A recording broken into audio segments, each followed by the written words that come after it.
நம்ம வந்து நம்முடைய நிலைமைக்கேற்ற ஃப்ரெண்ட்ஸ் தான் நமக்கு இருப்பாங்க. அப்படி தானங்க? நம்மளோட பொசிஷன், நம்முடைய பதவி, நமக்கு இருக்க பணம், அதுக்கேற்ற ஃப்ரெண்ட்ஷிப் தானங்க நம்ம கூட இருப்பாங்க. ஆனால் பெரிய ஆட்கள் நம்மளோட ஒரு ஃபெலோஷிப்பில் வந்தால் எப்படி இங்கே இருக்கும்? மேக்ஸிமம் நம்ம ஊர்ல எல்லாம் வரமாட்டாங்க. அப்படி வர முடியுமா? கட்டாயம் வர முடியுங்க. எப்படின்னு கேளுங்களே. ஆபிரகாம் வந்து தேவனோடு இணைஞ்சிருந்தேன். தேவனோட உடன்படிக்கை அவர் மேலே இருந்துச்சு. தேவனுடைய வாக்குத்தத்தங்கள் அவருக்கு இருந்துச்சு. அவன் வந்து தேவனுக்கு கீழ்ப்படுகிறவனா இருந்தாங்க. அது நிமித்தம் தேவன் அவனை ஆசீர்வதிச்சனா அவன் பெரிய சீமானா, பெரிய ஆளா அந்த இடத்துல இருந்தாங்க. அப்போ அந்த ஆபிரகாமை பார்த்து அந்த ஊரில், அதாவது பெலிஸ்தியா நாட்டில் உள்ள ஒரு ராஜா, அவன் பேர் வந்து அபிமெலேக்குங்க.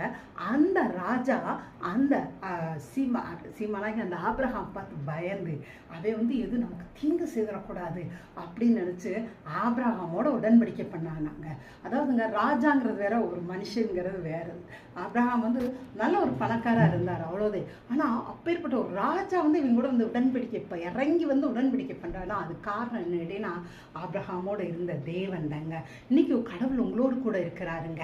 உங்களோட யார் பேசலையோ, யாராவது உங்களை டிக்னிட்டி குறைவாக நடத்துகிறாங்களோ அப்படிலாம் நீங்கள் கவலைப்படாதீங்க. நீங்கள் தேவன் உங்களோடு இருக்கிறார் என்பதை விசுவாசிங்க.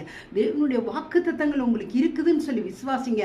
தேவன் உங்களுக்காக மரித்திருக்கிறார் என்பதை விசுவாசிங்க. அவரோடு கூட உயிரோடு எழுப்பப்பட்டிருக்கீங்க என்பதை விசுவாசிங்க. இப்படிலாம் நீங்கள் செய்யும்போது உங்களோட மேன்மை உயர்த்தப்படுங்க. எந்த பதவியில் இருந்தாலும் சரி, எவ்வளோ பெரிய பணக்காரவங்களாக இருந்தாலும் சரிங்க, எல்லாரும் உங்களோட ஃபெலோஷிப் பண்ண வர்றதை பாருங்க. தேங்க்யூங்க. காட் பிளஸ் யூங்க.